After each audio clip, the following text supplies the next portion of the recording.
Bonjour à tous, dans la vidéo que nous allons voir aujourd'hui, comment préparer un oral efficace, les ingrédients nécessaires, les choses à connaître, les pièges à éviter, c'est le thème d'aujourd'hui.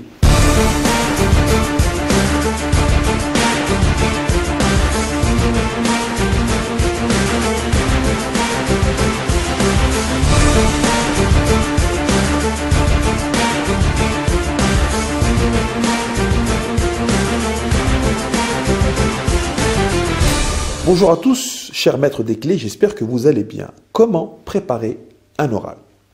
Première chose que je peux vous dire, c'est quand on parle d'oral, on parle de communication. On va communiquer. Donc, aujourd'hui, on est dans une ère où la communication est partout. D'ailleurs, récemment, j'allais dans les réseaux sociaux. Récemment, en fait, j'y vais tous les jours, comme plein de gens. Et j'étais étonné vraiment de voir des jeunes qui font des vidéos, des youtubeurs sortis de nulle part, et l'aisance avec laquelle, en fait, ils déployaient leurs idées, leurs réflexions. Franchement, j'étais étonné. Et je me suis dit, ben, moi qui suis dans la quarantaine, à leur âge, est-ce que j'aurais été capable d'en faire autant? Et là, tous les jours, vous avez des gens qui sont hyper à l'aise à l'oral. Alors, je me suis dit, c'est l'époque, c'est la société, elle est comme ça. Donc déjà, il y a une facilité de base d'accès aux communications, d'accès aux vidéos. Aujourd'hui même, à travers les communications, quand on parle avec quelqu'un, on peut lui envoyer un audio. Au début, quand on était limité avec le téléphone portable, on parle du tam-tam, hein, je parle du téléphone perso. Hein. Ça vous rappelez le tam-tam, là, où on envoyait des messages tant bien que mal, il fallait les lire sur un tout petit écran. Moi, je vous parle, ceux qui ont moins de 40, là, vous ne comprenez même pas de quoi je parle. Après, on a eu le téléphone portable, un peu 3310 de Nokia, là, vous savez, celui que vous jetez contre le mur, il cassait le mur. Vous vous rappelez de celui-là, avec des textos, etc. Donc, au début, les communications individuelles, je ne parle pas du téléphone à la maison, je parle de communication individuelle. C'était beaucoup basé sur, on pouvait, au-delà d'appeler, avec le texto, etc. Aujourd'hui, il y a un phénomène qui a remplacé ça, c'est les messages vocaux. C'est-à-dire, on appuie avec WhatsApp, avec Telegram, avec Messenger. Donc, il y a aussi une facilité à délivrer du contenu oral. Donc, c'est autant de compétences qui sont travaillées en même temps. Alors, on ne va pas rentrer dans les débats en disant « oui, c'est bien, débat, bien. » Non, on ne parle pas de ça. On va dire simplement, il y a des faits, il y a des outils qu'on utilise, qui sont rentrés dans nos mœurs. Alors, on peut les utiliser à faire des trucs bidons, mais utilisons-les alors maintenant, puisqu'on travaille ces compétences dans des choses qui sont importantes dans comment préparer un oral. Deuxième chose que je peux vous dire, dans l'aspect de communication, ça va être de délivrer, de donner de la connaissance. Quand tu as un oral, que ce soit un oral pour le bac, pour le brevet, que ce soit un oral d'entretien, un oral de concours, etc., que tu es face à un jury, tu vas parler de connaissances. Alors, il y a, en termes de connaissances, tu vas délivrer du contenu, c'est du contenu technique. Hein, c'est du contenu technique. Tu es dans ton domaine, tu es dans ta matière. Donc, à partir du moment où tu as révisé concrètement, tu as révisé correctement, tu as révisé de manière structurée, avec une bonne méthode de révision, ça, de ce côté-là, ça devrait aller. Là où le problème se pose, c'est la gestion des émotions. Parce qu'en général, les gens, tu as été à l'école, tu as révisé. Donc, du point de vue du contenu, tu n'as pas de problème. Mais c'est comment tu vas transformer ce contenu en contenu oral, en message oral, devant des gens qui vont te regarder, ils vont faire des têtes comme ça. Ou alors, des fois, ils te font des têtes de méchants. Tu as envie de... Quand j'ai préparé la grecque la première fois, je ne l'ai pas eu. Je vous dis la première fois que je l'ai pas reçu une deuxième fois, mais je ne les ai pas eu les deux, en fait. Notre prof de géographie, il nous disait... je passais à l'oral et en fait, il y avait le jury qui était devant lui et en fait, il m'a dit, il faisait des têtes, il a eu peur en fait, il a eu peur. Et il nous avait raconté, alors si je vous donne une anecdote en live qui m'est revenue là dans mon cerveau tout d'un coup, il nous a dit, je venais de sortir d'un stage de commando, en fait il était dans l'armée, il avait voulu devenir prof, donc il a passé le concours. Il a dit, ma seule envie à la fin de l'oral, c'était de sauter par-dessus la table et de leur mettre une gifle aux trois, ils étaient trois, de leur mettre une gifle chacun. Tellement c'est en émotion. Et là, le secret de l'oral se trouve dans la maîtrise des émotions. Maîtrise des émotions et maîtrise aussi de la gestuelle. Mais la gestuelle, c'est technique. Vraiment, c'est la maîtrise des émotions, parce que c'est quoi les émotions? C'est des espèces de réactions nucléaires qu'on a à l'intérieur de nous, qui sont la joie, la tristesse, la peur, l'angoisse. Et souvent, c'est la peur et l'angoisse qui nous font perdre nos moyens. Et bien gérer ses émotions, ça ne veut pas dire qu'on ne va pas avoir des émotions. On va connaître la peur, on va connaître l'angoisse, on va connaître peut-être la joie, etc. Mais c'est le fait de les gérer et de ne pas être submergé par elles. Le problème des émotions, c'est quoi? C'est que les émotions, ce sont des énergies. C'est des énergies internes. Et cette énergie, soit tu la maîtrises, tu la contrôles, soit elle prend le pas sur toi, elle peut t'anéantir, elle peut te couper les jambes. D'ailleurs, il y a plein de gens, leurs réactions sont basées sur leurs émotions. Et donc, toi, ton attitude, quand tu es à l'oral devant le jury, il faut qu'elle soit pas basée sur tes émotions. Il faut qu'elle soit basée sur une part les émotions, parce que c'est aussi une énergie sur laquelle il faut s'appuyer. Mais en même temps, il y a une part de raison, d'intellect. Et ça, c'est la partie qui fait que tu peux agir, parler, etc. Donc, la gestion des émotions et la gestion des énergies, c'est la même chose. Et là, on va avoir un échange.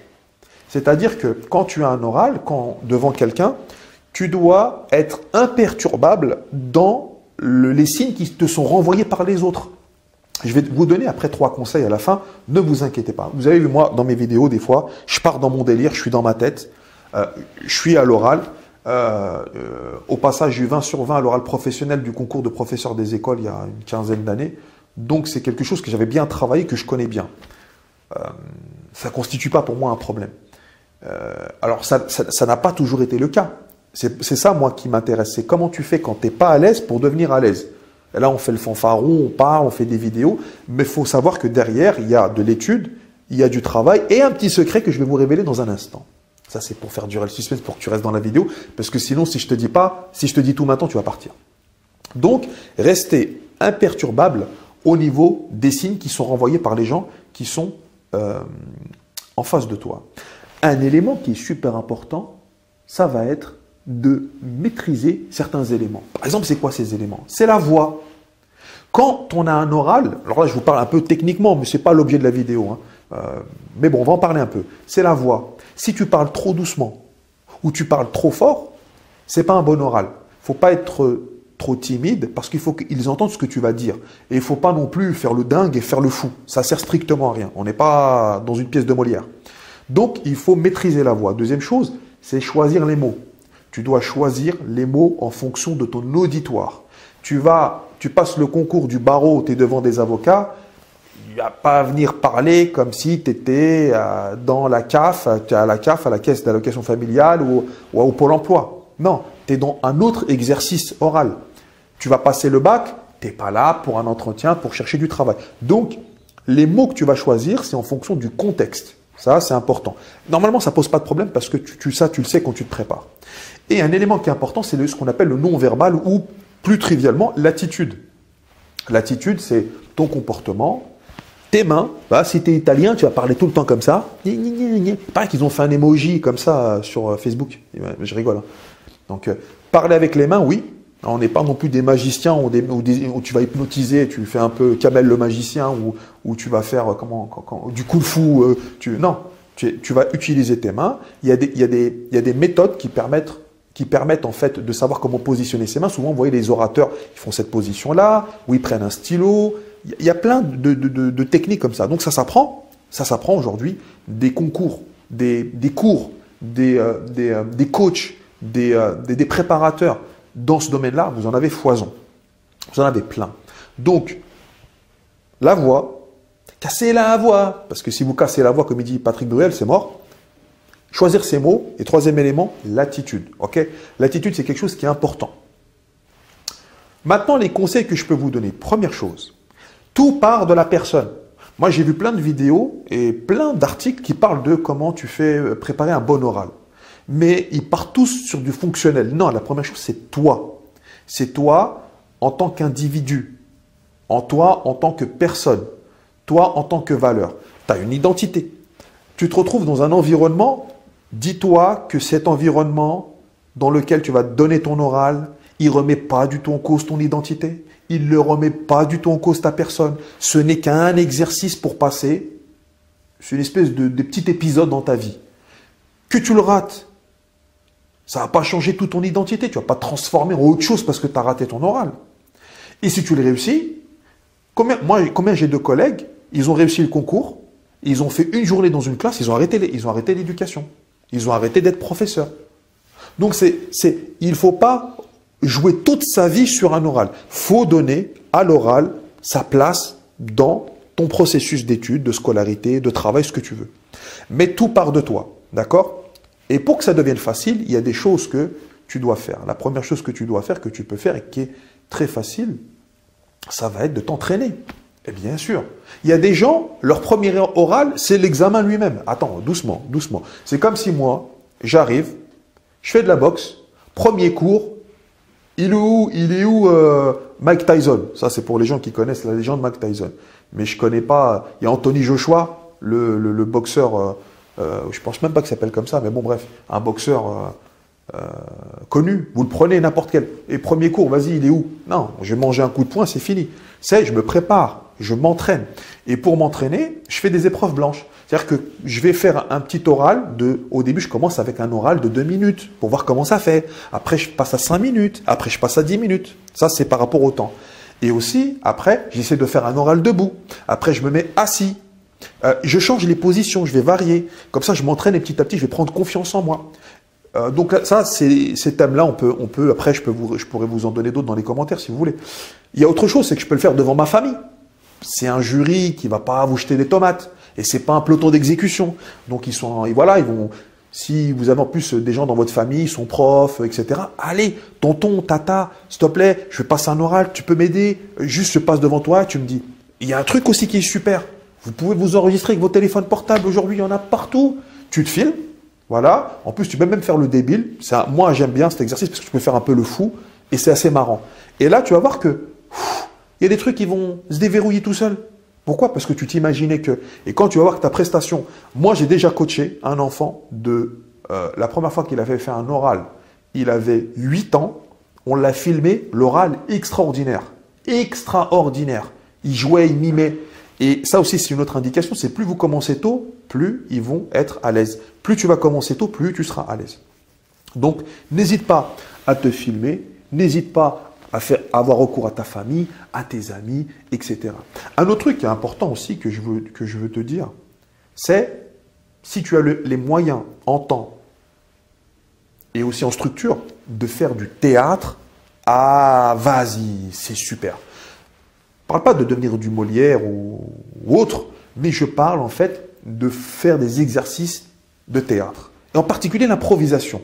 L'improvisation, c'est un exercice extraordinaire. Donc le théâtre, ça va être un moment où on va se mettre dans la peau de certains personnages. Ça, c'est ce qu'on connaît tous. Mais il y a des exercices de créativité. Par exemple, au théâtre, on a le mime. Au théâtre, des fois, il y en a un qui donne le nom d'un objet et on doit le mimer avec notre corps, l'objet. Des fois, on a des exercices où on est en cercle, on est plusieurs. Il y en a un qui commence une histoire, il désigne quelqu'un et l'autre personne doit continuer l'histoire. Et à chaque fois, c'est un espèce de jeu comme ça, de ping-pong ou de patate chaude, où on commence une histoire et chacun il doit nourrir l'histoire. Faites cet exercice-là même à la maison, avec la famille, et enregistrez-vous. Il y en a un qui commence l'histoire, voilà, il fait 2-3 phrases. Faites ça avec les enfants. Et vous allez voir au bout d'un moment la créativité, l'imagination qui va se déployer et vous allez vous découvrir des dons insoupçonnés. Petite digression, c'est dans l'action qu'on apprend. Et arrêtez de rester dans la petite boîte crânienne qui est la vôtre. Sortez de votre tête, allez dans le monde réel. Vivez dans le monde réel. Exposez-vous dans le monde réel. Il n'y a pas de risque, il n'y a rien. Arrêtez de croire que parce qu'on n'est que dans sa tête, on est protégé. T'es pas protégé parce que les angoisses que tu te crées dans ta tête, ils te font autant mal que des choses qui viennent de l'extérieur. Donc voilà ce que je voulais vous dire. Première chose, ça part de toi. Deuxième chose, ça va être les épreuves elles-mêmes. Voilà, les épreuves elles-mêmes. Les épreuves, des fois, les candidats à un oral ne savent même pas la nature des épreuves sur lesquelles ils vont être interrogés. Il y a un truc tout simple à faire. C'est, je vais aller voir les annales. Oui, je vais voir les annales. Et encore mieux, ce qu'on appelle les rapports du jury. Les rapports du jury, c'est quoi? C'est des conclusions que des jurys ont écrites en fonction de ce qu'ils ont vu des candidats. Donc, ils ont passé des jours le bac, par exemple. Ils ont eu une centaine de candidats. Et ils font un rapport, on dit, ouais, cette année, les candidats, sur tel point, c'était bien, sur tel point, c'était complètement pourri, sur l'attitude et tout, et ils prodiguent des conseils. Allez voir les rapports des jurys, vous allez voir, c'est comme si on vous dit exactement, voilà ce qu'il faut faire, et il y a des gens, en fait, on ne sait pas pourquoi, ils s'inventent tout seuls une préparation qui ne correspond pas du tout à la nature des épreuves. La première chose, c'est quoi ton objectif? Mais si on te donne sur un plateau ce qu'il faut faire, va le chercher. Donc la nature des épreuves. Un homme averti en vaut deux. Une femme aussi. Deuxième chose, c'est le jury.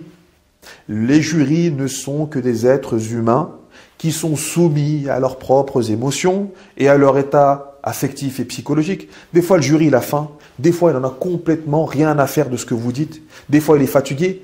Alors donc, vous allez tomber sur un homme et une femme, ça se trouve, il est en instance de divorce. Des fois, il n'est pas dans sa tête, il n'est pas là, il n'est pas bien.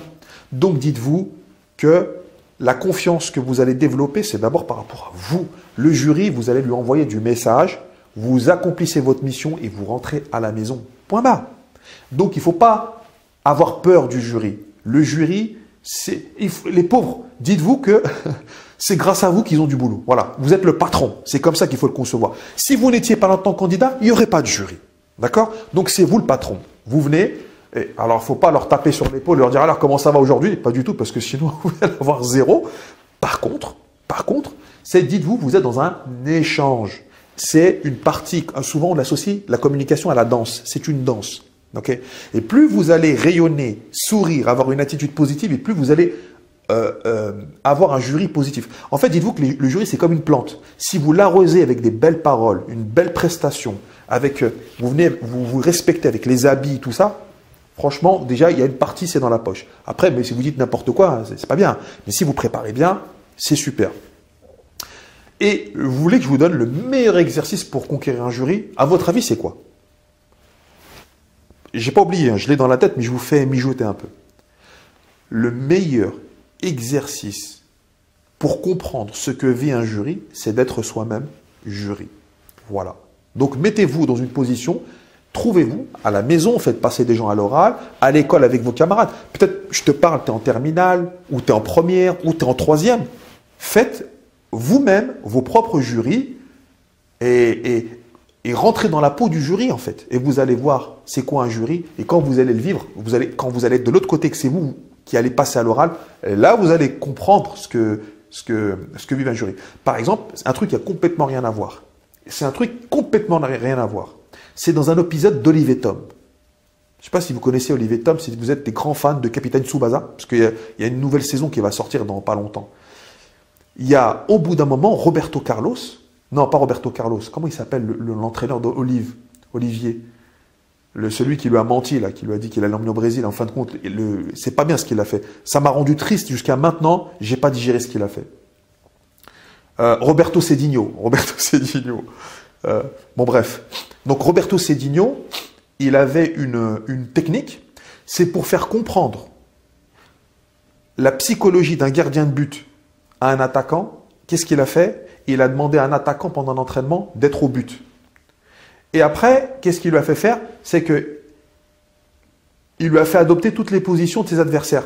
C'est-à-dire que si tu veux savoir comment un gardien de but y réfléchit, en tant qu'attaquant, pour être plus efficace, tu vas jouer au but pour savoir c'est quoi. Bien sûr, tu ne vas pas te transformer en gardien de but, mais tu vas pouvoir te mettre dans la place de l'autre et vivre ce qu'il vit et donc te corriger toi. C'est sur cette note un peu humoristique et avec un peu de manga que je vous donne rendez-vous pour une prochaine vidéo. Donc, n'hésitez pas, un petit commentaire. Que pensez-vous de ces conseils? Qu'est-ce que j'ai oublié? Bien entendu, j'ai oublié des choses. Qu'est-ce qu'on pourrait rajouter? Qu'est-ce qui pourrait aider les candidats? Dites-vous que là, dans les commentaires, les gens qui vont voir les vidéos, vous avez des élèves de collège, des élèves de lycée. Et aujourd'hui, il y a eu une réforme, enfin aujourd'hui, depuis l'année dernière, il y a eu une réforme du bac où on veut miser et mettre le paquet sur l'oral parce qu'on s'est rendu compte qu'on avait des bons élèves au niveau de théorie, mais qu'on n'était pas bien à l'exercice de l'oral. Et ça donnait quoi? Ça donnait des levées de fonds. Là, un truc, vous allez voir la continuité, c'est que quand ils vont faire des levées de fonds pour des entreprises, des startups, parce qu'il y a l'objectif aussi du boulot pour certains, eh bien, on a des élèves des élèves, anciennement élèves, et des travailleurs qui ne sont pas à l'aise à l'oral. Pareil pour les entretiens. Et là, on voit que les Américains, ils sont super forts. L'Américain, il arrive à un entretien pour un boulot, on dirait le mec, il est avocat. Il fait un plaidoyer pour le travail, ils le prennent juste parce qu'il a raconté du baratin. Nous, on ne va pas faire du baratin. Hein. Par contre, Donnez nos conseils, donnez vos conseils, pardon, dans les commentaires. Un petit like s'il vous plaît. S'il vous plaît, monsieur, dame, un petit like. Non, faites ce que vous voulez. Partagez la vidéo à tous les élèves que vous connaissez. Ça pourrait peut-être leur rendre service et à leurs parents aussi. En attendant, je vous dis au revoir et à bientôt.